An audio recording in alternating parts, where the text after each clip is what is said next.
खूब जागरूकता आई। हम लोग गांव गांव जाते और रशिया के माध्यम से अब के अपनों सोच समझ के दूंगी, अपनों वोट भलम तेरी ना मानूं, ऐसे रशिया गाते जगह जगह गाँव में लोगों ने जागृत करते। अटल जी के समय, अटल जी का चुनाव, अडवाणी के ज़माने का चुनाव तथा जनसंघ का चुनाव, सभी चुनाव हमने देखे हैं। लेकिन आज जो 2024 का भी चुनाव होने वाला है वो चुनाव एकदम नीरस तथा बेकार चुनाव मालूम पड़ रहा है। न तो कोई चुनाव पोस्टर, न कोई चुनाव सामग्री, न बाजार में किसी पार्टी का कोई झंडा है और न कोई चुनाव प्रचार करने वाला है और न ही कोई पुराने कार्यकर्ताओं को संपर्क करने वाला है।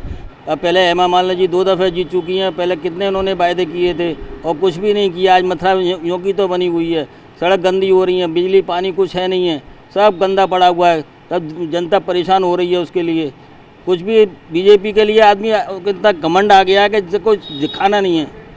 वो ये सोचते हैं कि हमारी तो जीत पक्की है, हमें कुछ करना ही नहीं है, इंटरेस्ट ही नहीं हो रहा है, पब्लिक की जरा भी सुनी नहीं जा रही है। हवा में चुनाव लड़ाया जा रहा है, इसके परिणाम आने वाले समय में लोगों को दिखाई देगा। तो पार्टी के लिए भारी नुकसान भी ये करने वाले हैं। आज के जो नए कार्यकर्ता हैं वो चुनाव की हवा को न तो बना पा रहे हैं, न चुनाव से जनता को जोड़ पा रहे हैं। सरकार ध्यान नहीं दे रही और हम कहते कहते मर गए, ये सरकार हमारी है, ये सरकार हमारी है, और हमारी अनदेखी होती है।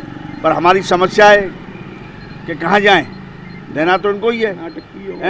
हाँ, हमने नुक्कड़ नाटक कर करके जनता को जगाया है। राष्ट्र के लिए हमारे मिटे है कि ये राष्ट्र हमारा है, ये देश हमारा है। पर करें क्या, समस्या ही समस्याएं भैया। नमस्कार, आप देख रहे हैं अपनी मथुरा न्यूज़ और मैं हूं आपके साथ में प्रतीक चतुर्वेदी। जैसा कि इस समय लोकसभा चुनाव नज़दीक हैं और पहले चरण के जो मतदान है वह हो चुके हैं, लेकिन दूसरे चरण के मतदान अभी बाकी हैं।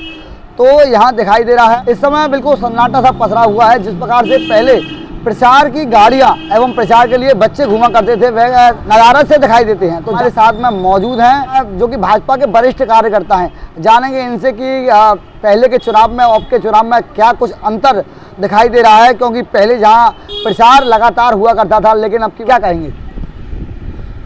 पहले चुनाव अब के चुनाव में ज़मीन आसमान का अंतर है।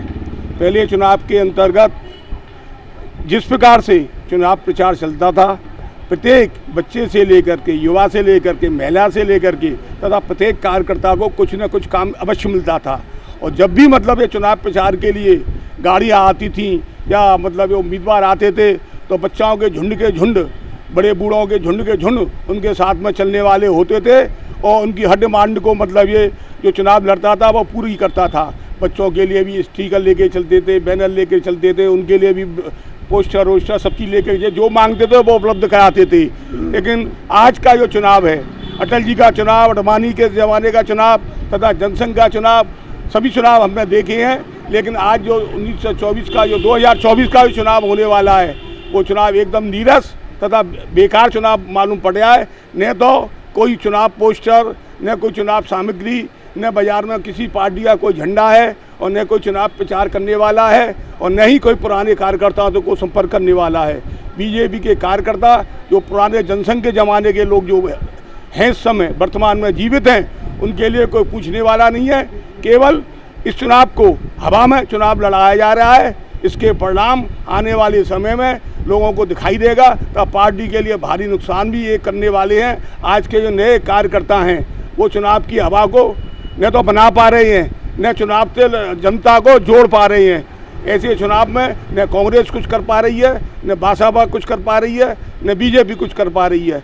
केवल वो जीता अपनी उम्मीदवार को मान करके अपने घर में बैठे हुए हैं तथा कुछ चंद लोग केवल चुनाव प्रचार के नाम पर अपनी खाना पूर्ति कर रहे हैं। ऐसा चुनाव, नीरस चुनाव मैंने अपने जीवन में पहली बार देखा है। जैसा कि आप कह रहे हैं कि आपने ऐसा चुनाव पहली बार देखा है, तो आप ये बताएं कि ऐसा क्या है जो इस चुनाव में जो आप पहली बार देख रहे हैं? इस चुनाव में पहली बार ये देखा जा रहा है, एक तो मतलब कार्यकर्ता उदासीन है। पुराने कार्यकर्ताओं के लिए कुछ मतलब कुछ भी नहीं है, उनकी कोई पूछ भी नहीं है। अभी 2-3 चुनाव सभा हुई हैं, ऐसा नीरस चुनाव, ऐसी चुनाव सभा मैंने पहली बार देखी है। जैसा कि इस समय दिखाई दे रहा है कि इसमें 2 बार की सांसद जो कि जानी मानी है और मथुरा की चहेती है, उनके द्वारा कहा जाता है कि मथुरा से उन्हें लाड़ प्यार काफ़ी मिलता है। जो मथुरा की चहेती हैं उसके बावजूद भी ये चुनाव इतनी शांति से निकल रहा है, ऐसा क्यों? ऐसा इसलिए है कि कुछ आत्मविश्वास ज़्यादा है पार्टी के कार्यकर्ताओं में तथा उम्मीदवार में। वो अपने को जीता हुआ महसूस कर रहे हैं। उनने अपनी जीत 6-7 लाख की अपनी जीत अपनी मान रखी है तथा उनको ऐसा लगता है कि न तो कार्यकर्ताओं की जरूरत पड़ रही है न वोटरों की जरूरत पड़ेगी। जो स्थानीय मुद्दे हैं वो एकदम गायब हैं, इसलिए स्थानीय कार्यकर्ताओं का कोई रुझान इस चुनाव में नहीं है, क्योंकि न तो जमुना जी की समस्या का कोई समाधान हुआ न बंदरों की समस्या का कोई समाधान हुआ तथा अन्य जो भी समस्या है, गंदगी की समस्या, नगर पालिका में अनाप शनाप टैक्स बढ़ा दिए गए हैं, बिजली के अनाप शनाप पैसे बढ़ा दिए गए हैं। जनता जिन समस्याओं से जूझती है स्थानीय स्तर की, वो समस्याएं कोई भी किसी भी मुद्दे कोई नहीं उठाने वाला है, न कोई उनकी सुनने वाला है। उसी की वजह से कार्यकर्ता तथा मथुरा चुनाव में इसका प्रभाव अवश्य दिखाई देगा। क्या कहेंगे? पहले चुनाव में और अब के चुनाव में सफर का जरा भी इंटरेस्ट नहीं हो रहा है किसी को भी। ना कोई बैनर है, ना कोई प्रचार है, ना कुछ भी दिखाई नहीं दे रहा। केवल उनको ये लगा हुआ है कि हम तो जीत जाएंगे, और जीतने के चक्कर में कोई प्रचार ही नहीं हो रहा है उनका। अब पहले हेमा मालिनी जी 2 दफ़े जीत चुकी हैं, पहले कितने उन्होंने वायदे किए थे और कुछ भी नहीं किया। आज मथुरा यों की तो बनी हुई है, सड़क गंदी हो रही है, बिजली पानी कुछ है नहीं है, सब गंदा पड़ा हुआ है। तब जनता परेशान हो रही है उसके लिए। कुछ भी बीजेपी के लिए आदमी इतना घमंड आ गया है कि जिसको कुछ दिखाना नहीं है। वो ये सोचते हैं कि हमारी तो जीत पक्की है, हमें कुछ करना ही नहीं है, इंटरेस्ट ही नहीं हो रहा है, पब्लिक की जरा भी सुनी नहीं जा रही है। जैसा कि आपके द्वारा भाजपा के लिए कहा जा रहा है कि भाजपा को घमंड आ गया है, तो और भी पार्टियां के लोग हैं, और भी प्रत्याशी यहाँ खड़े हुए हैं, क्या उनमें से कोई दिखाई दे रहा है आपको? पार्टी बहुत है, सब यही कह रहे हैं। उसमें क्या है, घमंड इतना आ चुका है कि जरा भी किसी भी छोटे कार्यकर्ता की, छोटे पब्लिक की जरा भी सुनवाई नहीं हो रही है, कोई सुनता ही नहीं है। और भी पार्टियां के जो प्रत्याशी इस समय खड़े हुए हैं, वह भी कहीं ना कहीं वोट की मांगने की मांग रहे हैं, अपील कर रहे हैं, तो क्या वो आपको दिखाई दे रहे हैं? क्या लगता है? नहीं, वो भी दिखाई नहीं दे रहे हैं, उनका भी इंटरेस्ट कम हो रहा है। केवल कुछ इनके चक्कर में कुछ ध्यान ही नहीं देते हैं वो पार्टी। दूसरी पार्टी के जो आदमी हैं वो कहते उनको इतना प्रचार इस समय तो बिल्कुल भी दिखाई नहीं रहा, इतना शांत पड़ा हुआ है, कुछ भी नहीं है इसमें।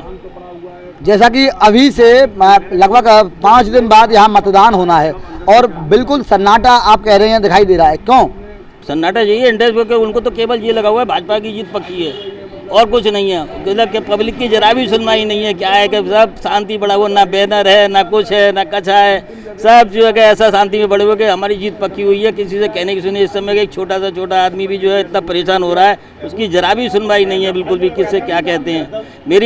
मैं अपने वार्ड की कह रहा हूँ, मेरा वार्ड इतना गंदा पड़ा हुआ है, एक भी पार्षद आज तक जो है चुनाव के बाद देखने आया हो तो बात अलग है, देखने तक नहीं आते, सुनने नहीं आते। 50 दफ़े मैंने उसकी शिकायत लिखाई, आज तक कोई सुनने वाला नहीं है। बीजेपी का ये पोजीशन है इस समय। मैं बीजेपी का पक्का आदमी हूँ, फिर भी कोई सुनवाई नहीं है। दर्शकों, जिस प्रकार से आप सुन रहे हैं कि यहाँ सभी लोग ये कह रहे हैं कि पहले चुनाव में और आपके चुनाव में लगभग जमीन आसमान का अंतर है, क्योंकि पहले दिखाई देता था कि सभी जगह प्रचार होते थे, लेकिन अब की बार ना प्रचार दिखाई दे रहा, ना ही प्रत्याशी। क्या कहेंगे? क्या कहें भैया, कछु ना है ना, कोई संपर्क कर भी ना रहो। इनकी इतनी छोटी इकाइयाँ हैं, धरती से जुड़े जो इनके कार्यकर्ता हैं, इनसे जुड़े हैं, जो इनके लिए मरते जीते हैं, उनकी अनदेखी हो रही है। जमुना प्रदूषण हो रही है, उसके नाम से लाखों रुपया खप गए, खूब ठेकेदारियाँ हो रही हैं, है ना, और बिचौलिए खूब पनप रहे हैं। सरकार ध्यान नहीं दे रही, और हम कहते मर गए ये सरकार हमारी है, ये सरकार हमारी है, और हमारी अनदेखी होती है। पर हमारी समस्या है कि कहाँ जाएं, देना तो उनको ही है। हाँ, हमने नुक्कड़ नाटक कर करके जनता को जगाया है। राष्ट्र के लिए हमारे मिटे है कि ये राष्ट्र हमारा है, ये देश हमारा है। पर करें क्या, समस्या ही समस्याएं भैया, क्या बोले, निराश हो जाते हैं। पर फिर मोड़ है, वोट तो देना ही पड़ेगा। हाँ, वोट तो देना ही पड़ेगा, क्या करें, वोट तो जान में जाना ही पड़ेगा। वो तो रोज नाटक कर रहे हैं, नाटक कर करके बता रहे हैं वोट। जैसा कि पहले दिखाई देता था, आप तो काफी पुराने भी हैं, तो क्या अटल जी के जमाने में जो चुनाव के माहौल देखा यही माहौल था? ना, खूब जागरूकता आई। हम लोग गांव जाते और रशिया के माध्यम से अब के अपनों सोच समझ के दूंगी, अपनों वोट बलम तेरी ना मानूं, ऐसे रसिया गाते जगह जगह गाँव में, लोगों ने जागृत करते। अटल जी के समय अटल जी रैली निकलती खूब, और खूब धरती के कार्यकर्ता है, पूछो जाता हो। अब जो इनके मरवे और मिटवे वाले हैं, इनके लिए काम करते हैं, उनकी अनदेखी हो रही है, और जमुना बहुत प्रदूषण हो रही है। स्थानीय समस्या बढ़ती जा रही है, नगर पालिका के टैक्स बढ़ गए, कहाँ तक चुकाए गरीब आदमी, और बीच के आदमी को ज़्यादा मर रहा है ना, जो है बिल्कुल धरती से बिल्कुल जो है लेबर वो पनप रहा है खूब, और पैसा वाले के खूब पैसा है रहा है। अब हम जैसे ना कमा रहे ना नौकरी है, ऐसे बूढ़े बैलकू कौन बांध घुस दे, ना सरकार सुने ना समाज सुने, और हम अनदेखी हो रही है, बड़े कष्ट में। दर्शकों, जिस प्रकार से आप सुन रहे हैं, इनके द्वारा ये कहा जा रहा है कि पहले के चुनाव में और अब के चुनाव में जमीन आसमान का अंतर दिखाई दे रहा है।